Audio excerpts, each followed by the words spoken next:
And I actually formed Missouri's Food for America Continuing Committee solely to oppose Amendment 1.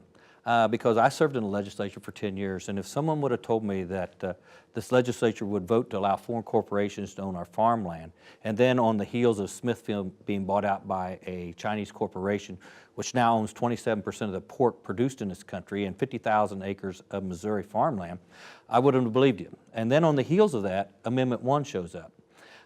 And Amendment 1 just basically says you can farm indefinitely with modern farming practices. And the problem is right now, family farmers already possess the right to farm in statute. This is a constitutional amendment.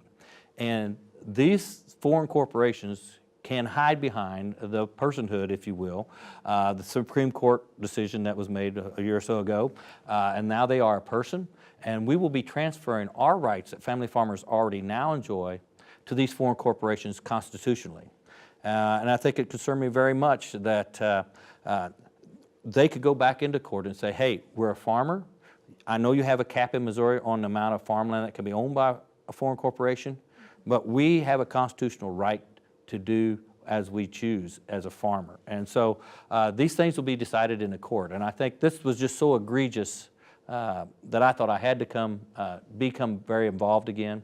And certainly there's many other aspects of this that really brought me out, but that was the one that just really, as they say at home, took the cake. Well, I think it's kind of nicknamed right to farm. I think there's probably a better name out there called right to harm, because it gives an entity the right to do with what on their land.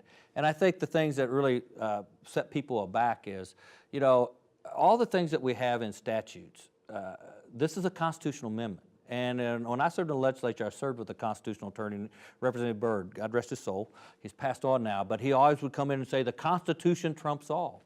And so we need to remember that any statute that's on the books can be challenged in a court of law. And I think that the courts will become crowded.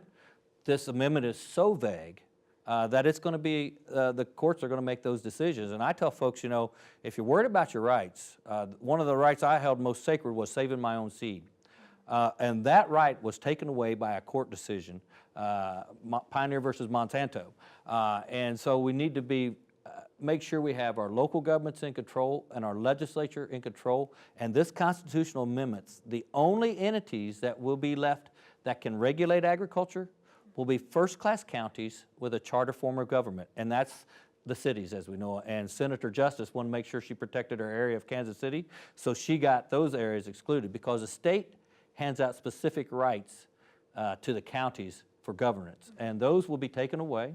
The city of Columbia, as we're recording today, possibly someone could come in and say, out to the nice Hawthorne golf course out there and buy a couple of lots and say, hey, I'm a farmer. I want to raise a bunch of pigs right amongst all those million-dollar houses. So I think we need to be aware of some of the things that can happen because a constitutional right protects that entity over its neighbors, and neighbors have rights too.